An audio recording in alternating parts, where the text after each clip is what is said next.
Hey, what's up everyone? We have returned with some more Street Fighter 6 content. A bunch of characters have been revealed, and that means more breakdown videos. Amir and I are going to start breaking down one character at a time, and I guess we're going to start with JP, but that means, Mir, we have to break down 4 characters before the second beta begins next week. Can you handle that? Well, yeah, absolutely. We don't have that much new information, but I think there's a lot to break down here for sure. Yes, the trailer was short, but we're going to cross-compare it because we were talking about the leaks before on the commentary audio, and we're going to cross-reference that. So we're going to start with JP today, everything we know about JP.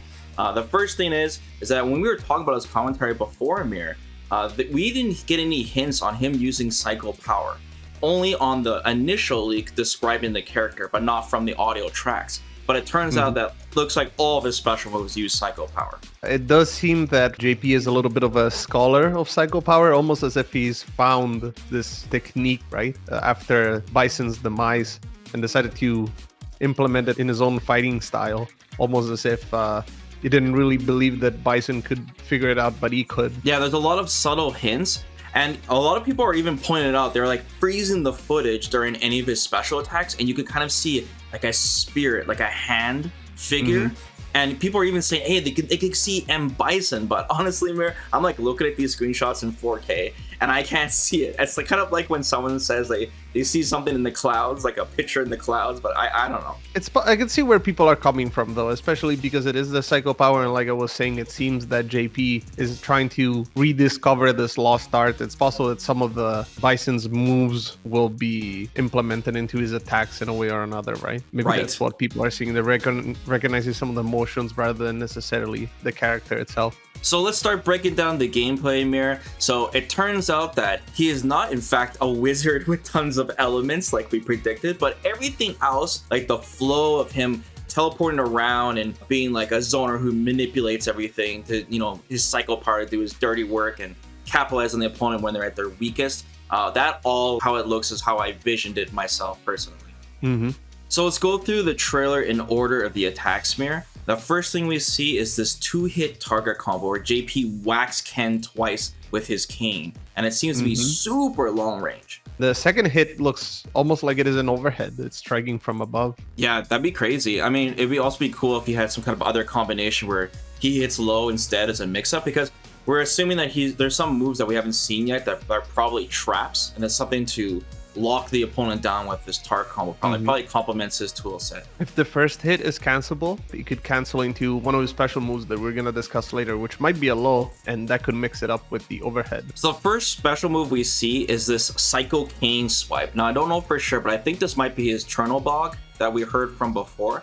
It has insane range. Like I said, he uses a weapon. He uses a cane. And it hits twice, and it knocks the opponent really, really far back. JP is actually quite tall. He actually covers most of the screen with his attack. Yeah, it's crazy. And then, of course, knocking the opponent back is going to be really good for him setting up his traps, right? And the rifts on the screen. So it seems this could be what he uses to keep the opponent away from him, even on block. Kind of like a fireball, right? And so the next clip here, this might cause some controversy here because he isn't some ordinary zoner. So this move, I think, is called Embrace, and it's basically a hit grab projectile. But Mir, there is a high chance this projectile that he sends out might be unblockable, because we know from the commentary track, it says Stone Cold Embrace. You can't block those. What do you think? Yeah, I do think so. I do think it is unblockable because the startup is very long. Yeah. If you look at it, it does seem like you could react to it and at least neutral jump over the projectile when it gets close to you. Another worry with this kind of attack, if it is a real throw, what happens when JP uses it on your wake up? Because it is a projectile, right? So it is very active. So I'm curious as to how you're going to avoid it. It could be like Drive Impact, where it's a perfect block string, and then they make it so you don't get hit. Maybe the projectile will just go right through you, because that's the only way they could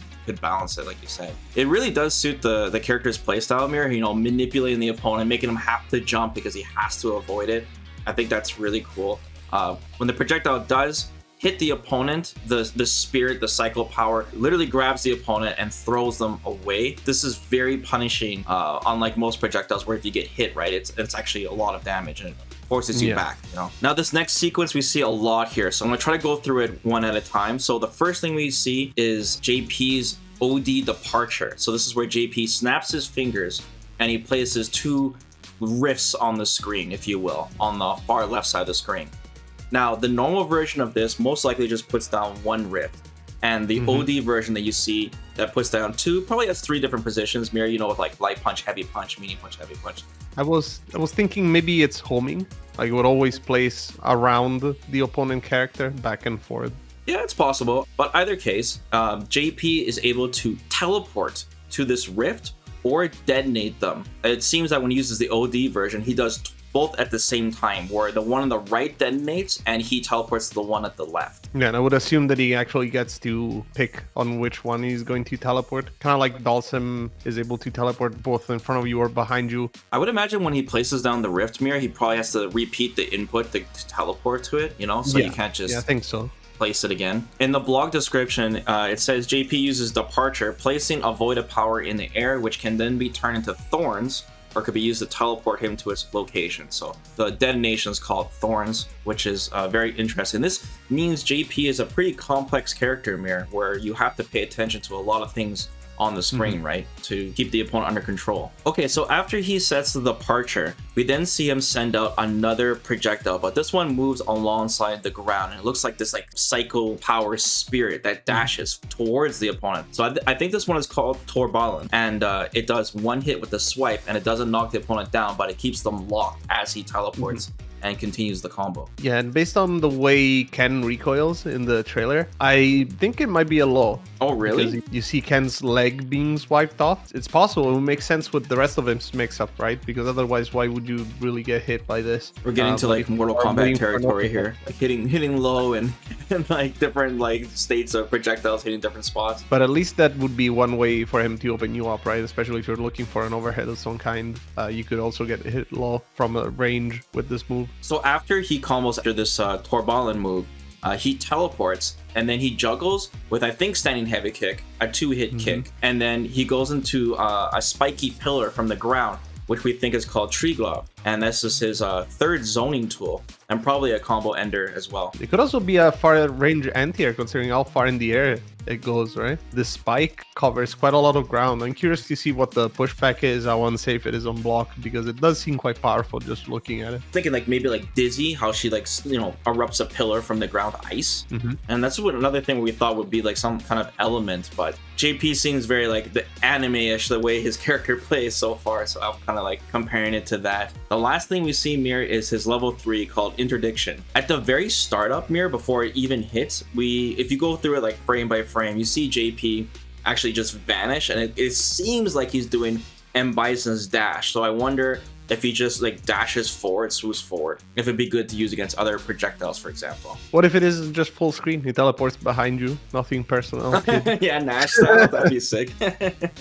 And the description on the blog for JP's level 3 is JP's level 3 super art, where he sends destructive power flowing through his opponent's veins before they explode from within. Very violent. And we see him like choke Ken, and then like a gigantic, you know, tree glove at the very end. Big spike. On the very last frames, Mirror, like, do you see him like throwing something? Looks like a handkerchief or something. Did you see that? Oh no, I hadn't noticed, but considering his personality and, you know, style, I could see that. Yeah, so I don't know. Someone can point that out, what they think that is. Someone brought up that the super looks a little bit like Colleen's critical art. Yeah, also ends in a pillar. Yeah, I could see that. Yeah, could be an interesting nod to the fact that he might be part of the Illuminati, right? Because obviously he's from some non-government organization and kind of like working behind the scenes, very rich. So I'm curious if that's a reference to the Illuminati like Gil and Urine. So the last thing I want to talk about, Mirror, is this story that's written on the Street Fighter 6 main page. And it says he's the head of an international NGO responsible for many successful investment projects and the man behind Nayshell's present prosperity. And he has a beloved cat named, how do you pronounce this, Mirror? Cybele? I'm not sure how you pronounce it in English. I would say Cybele. Cybele? Yeah. We don't get to see the cat, though. Yeah, we don't see the cat, unfortunately. Yeah. They robbed us of an amazing pet to look at. We'll see, like, this cat's, like, super huge. It's like a tiger. Oh, I guess I should mention that Cybele is a deity, I suppose. Kind of a mother goddess, sort of, that gives life and such. So it's an ancient Anatolian divinity. Another reference to personality, right? Because his moves names are based off of Slavic deities. And then the cat, too.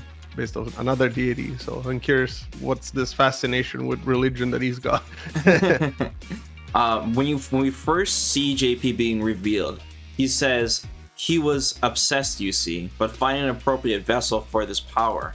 And a lot of people, this is obviously a reference to Bison, since we know Bison, he needs vessels, right, for his psycho power constantly.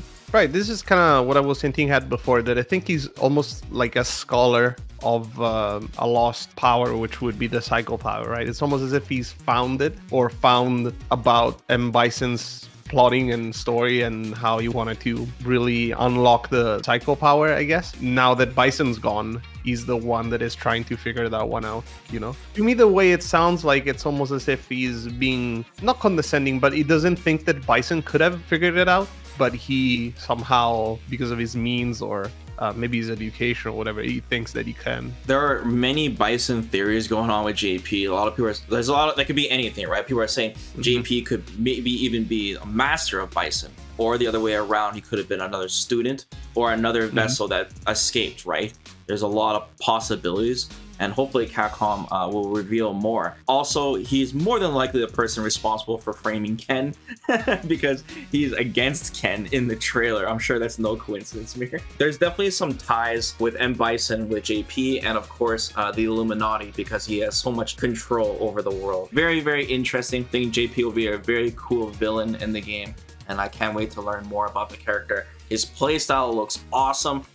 He looks like a pretty complex character, full-on zoner, and very, very unique, and I think Capcom did an excellent job with it.